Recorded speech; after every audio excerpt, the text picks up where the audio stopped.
జైపాల్ రెడ్డికి సిద్ధాంతపరమైన విభేదాలు తప్ప వ్యక్తిగతం ఉండదని, వాజ్పేయి, సుష్మా స్వరాజ్ లాంటి వారితో కూడా జైపాల్ రెడ్డికి వైరం లేదని అన్నారు సీఎం రేవంత్ రెడ్డి. హైదరాబాద్ తాజ్ కృష్ణలో ఐసీఎఫ్ఏఏ క్యాపిటల్ ఫౌండేషన్ సొసైటీ ఆధ్వర్యంలో జైపాల్ రెడ్డి స్మారక అవార్డు ప్రధానోత్సవ కార్యక్రమానికి హాజరైన ఆయన దేశ రాజకీయాల్లో జైపాల్ రెడ్డి తనదైన ముద్ర వేశారని కొనియాడారు.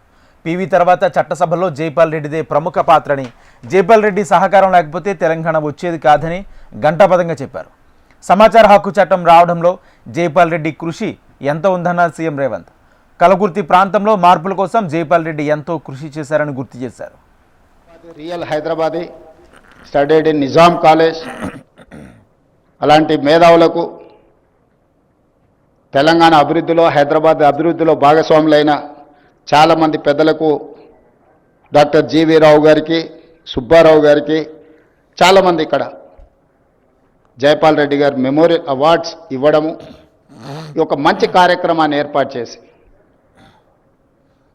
ఈ వేదిక ద్వారా మనం పంపించాల్సిన సందేశం, జైపాల్ రెడ్డి గారు బలంగా నమ్మిన సిద్ధాంతాన్ని మనం ఈరోజు అమలు చేయడానికి అవసరమైన విధానాలను రూపొందించడంలో మీ అందరి సహకారం అవసరం ఉన్నది.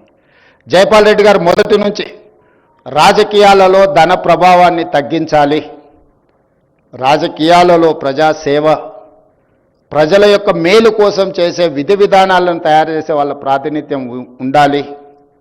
జైపాల్ రెడ్డి గారు ఆ రోజుల్లోనే, ఈరోజు మేము ఏదైతే సోషల్ జస్టిస్ గురించి మాట్లాడుతున్నామో, SC ST BC minority representations గురించి మాట్లాడుతున్నామో, కల్వకుర్తి రాజకీయాలలో బ్లాక్ అధ్యక్షుల నుంచి సమితి అధ్యక్షుల వరకు సోషల్ జస్టిస్ను ఇంప్లిమెంట్ చేసి, ఆనాడు మండల్ కమిషన్ని అమలు చేయాలనుకున్నప్పుడు విపి సింగ్ గారికి అండగా నిలబడి మండల్ కమిషన్ని అమలు చేయడానికి అవసరమైన ప్రణాళికలను రచించడంలో కూడా శ్రీ జైపాల్ రెడ్డి గారు తనదైన పాత్రను పోషించడం జరిగింది. ఒకప్పుడు వారు ప్రత్యేక తెలంగాణకు వ్యతిరేకంగా ఉన్న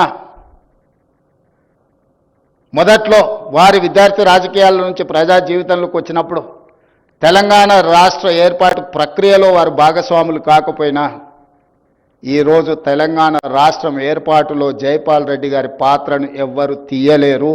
జైపాల్ రెడ్డి గారు లేకపోతే, జైపాల్ రెడ్డి గారి సహకారం లేకపోతే తెలంగాణ రాష్ట్రం వచ్చి ఉండేది కాదు.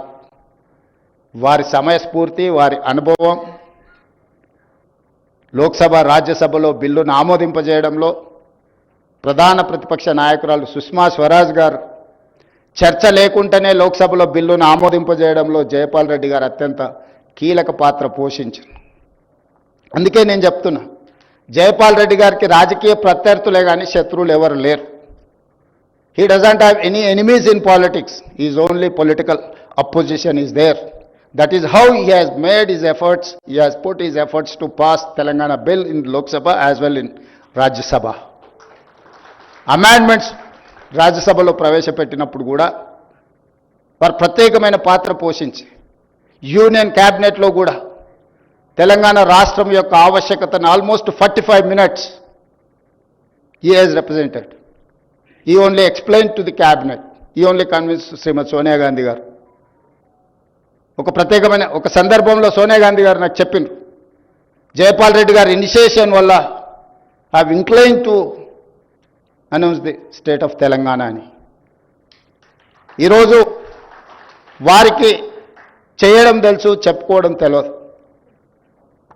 ఆయన తరఫున ఎవరు తెలంగాణ రాష్ట్రంలో ఆయన పోషించిన పాత్రను మన వాళ్ళు చెప్పలేదు, కానీ పక్క రాష్ట్రంలో ఉన్న ఉండవల్లి అరుణ్ కుమార్ చాలా స్పష్టంగా చెప్పింది తన పుస్తకంలో.